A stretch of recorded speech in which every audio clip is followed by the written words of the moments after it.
Boa tarde a todos, meu nome é Pedro Goulart e estamos aqui hoje para apresentar o nosso trabalho de filosofia, antropologia e ética.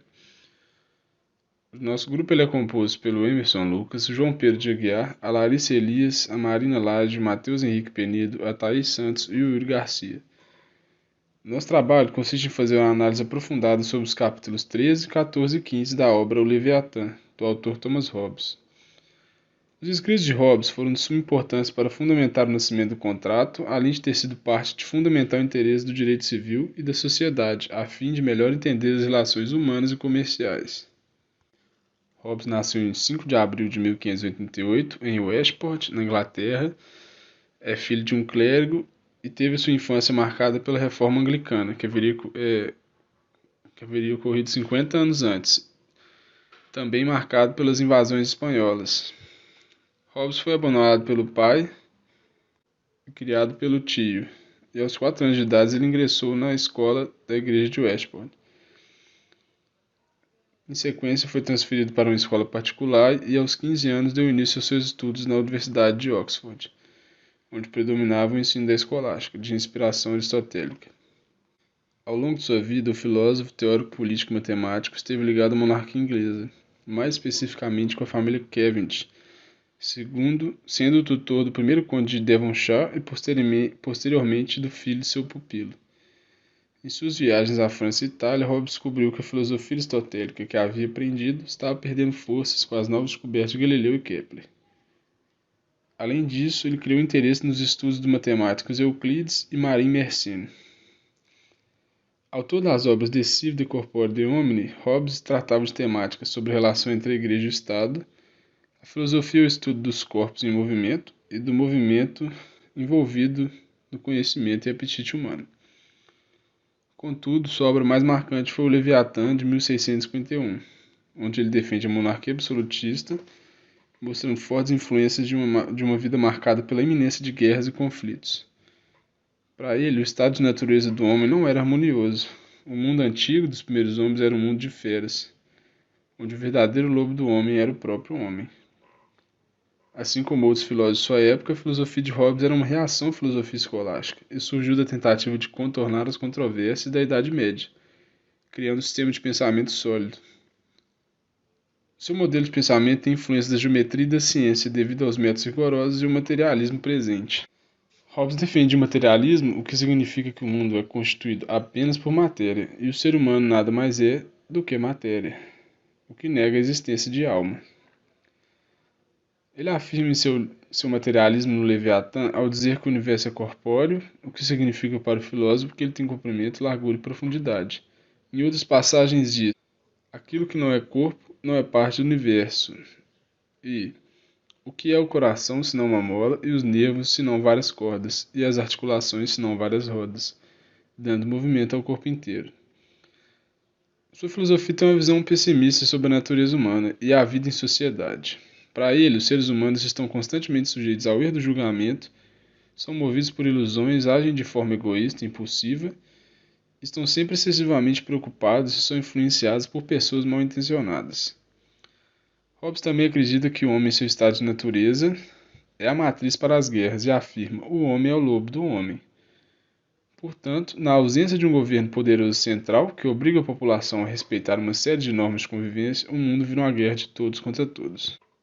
Para Hobbes, a sociedade política é a criação humana capaz de trazer a paz e cessar as guerras na sociedade, o que retiraria o homem de seu estado de natureza.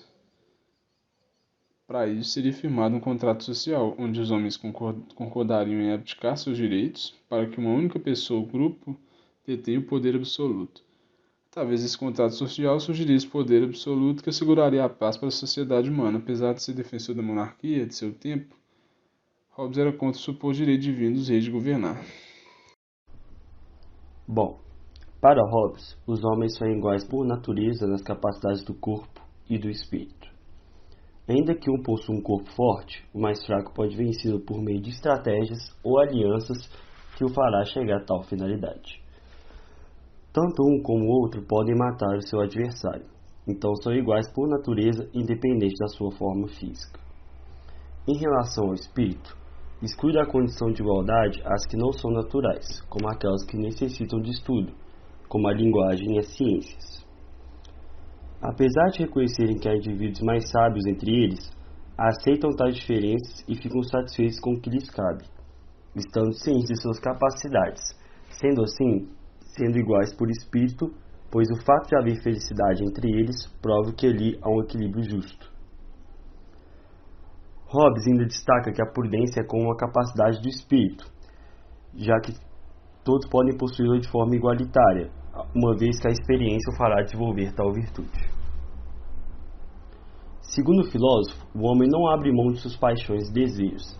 Sendo assim, se dois homens almejarem uma mesma coisa que não podem ser sendo usufruída por ambos, eles se tornarão inimigos mortais e utilizarão de todo e qualquer artifício para destruir o outro, sem hesitar.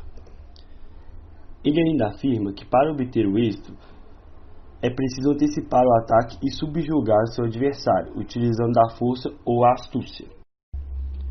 Sendo assim, subjugar todos os homens que puder, nada é mais que a própria conservação, e aqueles que se mantêm dentro de seus limites e não buscam aumentar o seu poder durante as invasões, mas preocupam-se em apenas se defender, não irão resistir por muito tempo. O homem, além disso, é consumista e acumula diversas riquezas durante sua vida, mas para preservá-las é necessária a presença de um Estado mediador a partir de um contrato social, assim podendo definir o que é meu e o que é seu. O autor ainda deduz que os homens sentem desprazer na companhia um dos outros, pois o valor de cada um que dá para si mesmo e o que espera seus semelhantes não é de forma justa e igualitária. Logo, viver em sociedade é suportar o outro, e assim a natureza humana encontra três causas principais para a discórdia: a competição, a desconfiança e a glória. E a ausência de tal poder absoluto como Estado ou governo resulta em guerra e conflitos. Assim como dito anteriormente, Hobbes evidencia que enquanto o homem viver sem um poder comum que impõe a eles um respeito mútuo, ele estará em guerra. Não uma guerra comum, onde há batalhas físicas e afins, porque a guerra não necessariamente se prende a esses fatores, mas ao simples fato da vontade de se vazê-la. Dito isso, a partir do momento que se chega nesse estado de guerra, todo homem é inimigo de todo homem, e em tal situação, o mesmo se perde em seus objetivos. Como, por exemplo, a indústria. Não se pode ter lugar para uma indústria onde não se pode colher os seus frutos. Não há cultivo, não há conforto, e em detrimento disso não há sociedade, só restando ao homem o medo da morte. Hobbes ainda pondera que pode se duvidar de suas certezas em relação à guerra, mas afirma que em muitos lugares ainda se vive assim, dando exemplos dos povos selvagens da América, porque por não possuírem governo ou Estado, ainda vivem, segundo ele, de forma embrutecida. Ainda ponderando sobre as consequências da atitude de guerra, o autor diz que nesse estado não há lugar para justiça ou injustiça, já que não há lei comum para todos os homens, não há lugar para injustiça. Outra consequência dessa condição é que não existe propriedade, domínios e afins, só pertence a cada homem aquilo que ele é capaz de conseguir carregar e conservar. Por fim, Hobbes pondera que as paixões que fazem o homem se render à paz são o medo da morte, o desejo de uma vida confortável e a esperança de se conseguir essa vida através do trabalho. Capítulo 14. Neste capítulo é definido o direito natural e o justnaturalismo, que Hobbes designa como a liberdade de um indivíduo fazer o que estiver em seu poder para preservar sua vida, e com a ausência de impedimentos para usar o próprio poder conforme seu julgamento e razão. A essa liberdade não existe nenhuma restrição externa que limite este homem, e por liberdade entende-se, conforme a significação própria da palavra, a ausência de impedimentos externos, impedimentos que muitas vezes tiram parte do poder de cada um de fazer o que quer. No entanto, há também o preceito ou regra geral estabelecida pela razão, que consiste em obrigações, leis naturais, opondo-se à liberdade do direito de natureza e proíbem o homem de fazer qualquer coisa que possa destruir a vida. O direito natural é, portanto, concretizado pelas leis naturais, em que o direito natural se caracteriza como a liberdade de usar o próprio poder para a preservação da vida, e consiste na liberdade de fazer ou de omitir, ao passo que a lei determina ou obriga a uma dessas duas coisas, de modo que a lei e o direito se distinguem tanto como a obrigação e a liberdade, as quais são incompatíveis quando se refere à mesma matéria. A primeira lei natural é procurar a paz e seguir a paz. Esforçar-se pela paz como artifício de segurança. Caso se não obtenha a paz pelo esforço prévio, deve-se utilizar dos meios disponíveis de guerra, nos defendendo de todas as maneiras possíveis. Não podemos renunciar à nossa própria vida, assinar-se a defesa pessoal, no qual temos o direito de uma legítima defesa para nos protegermos. A segunda lei natural é a que definirá o contrato social. Trata-se da renúncia ao direito sobre todas as coisas, o pacto. Para sairmos do estado de guerra, renunciamos ao nosso direito natural de defesa e assumimos um pacto com outro homem, que nos levará à paz, neste momento. Nessa sociedade civil, e difere o seu do meu. Nasce então assim a propriedade. O contrato apresenta-se de maneira que os homens transfiram seus direitos a outra pessoa ou assembleia, com o fim de alcançar a paz e a segurança. O homem dará sua palavra ou, através de ações, se comprometerá com outra parte. A partir do momento em que fixa essa obrigação, deverá respeitar e cumpri-la. Caso contrário, recorrerá à parte desfavorecida ao poder da justiça, para que se cumpra o contrato.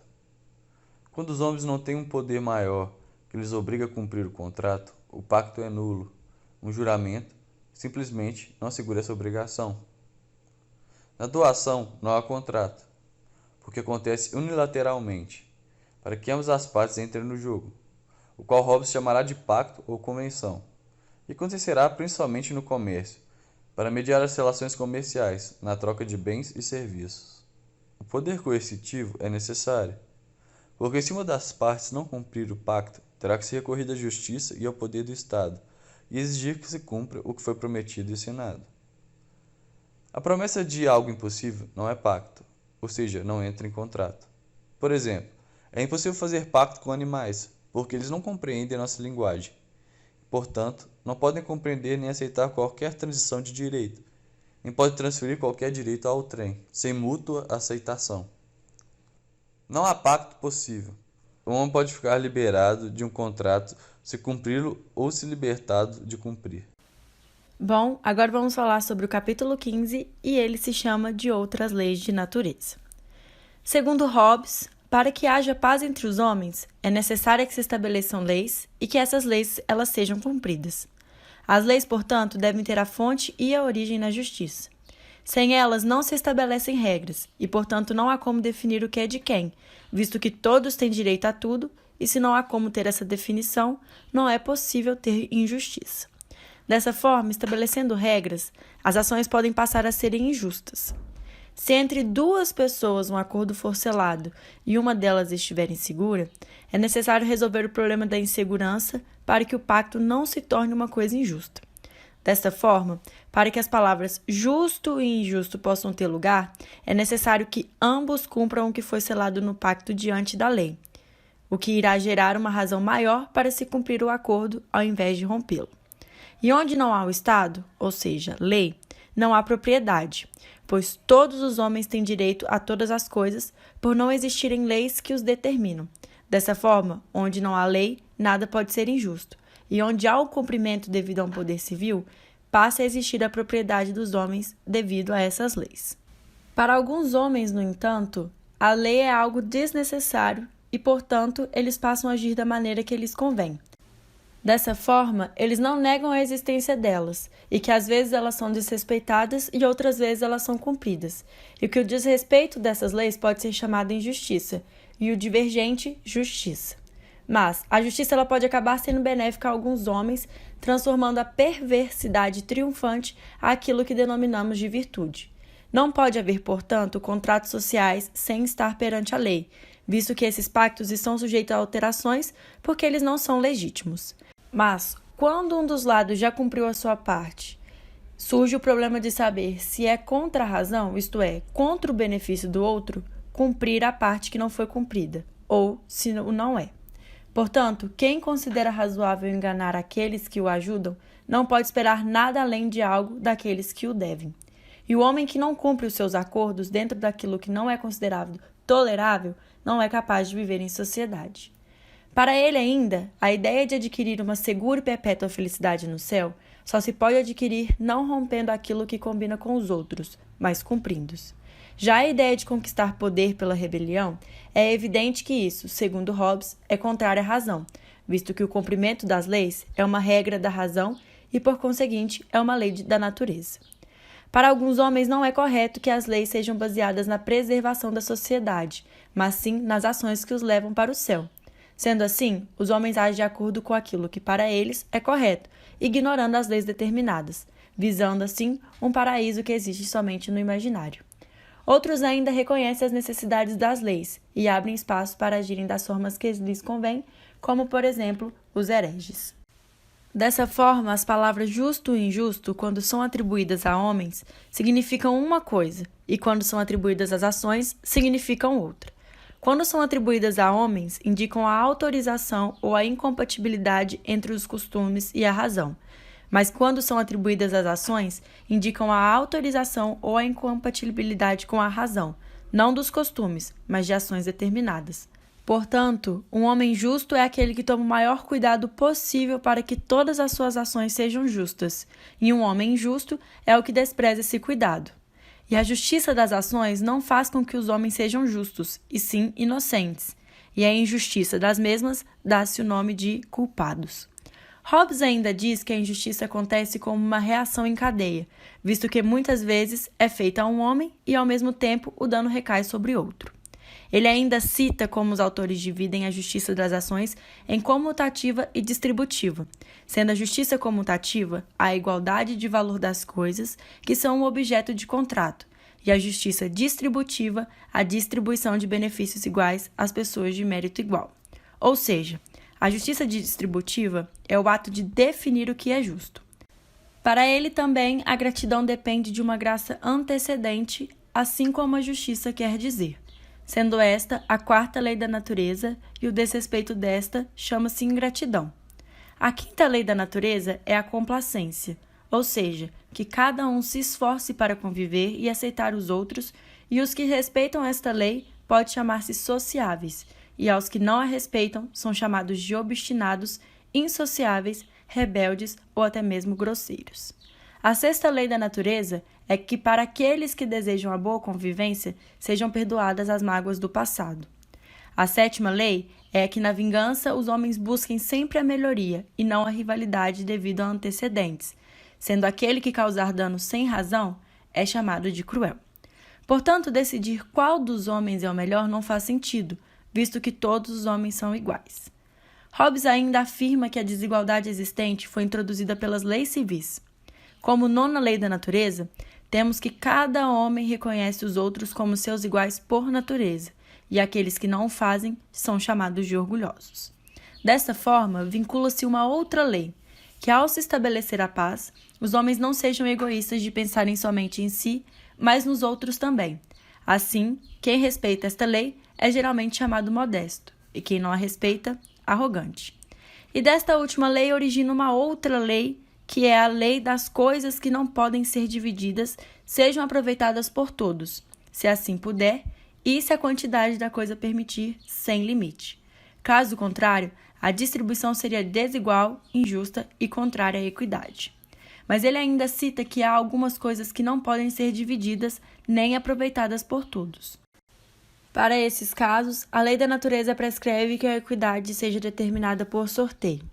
Ele ainda explicita que há duas espécies de sorteio, o arbitrário e o natural.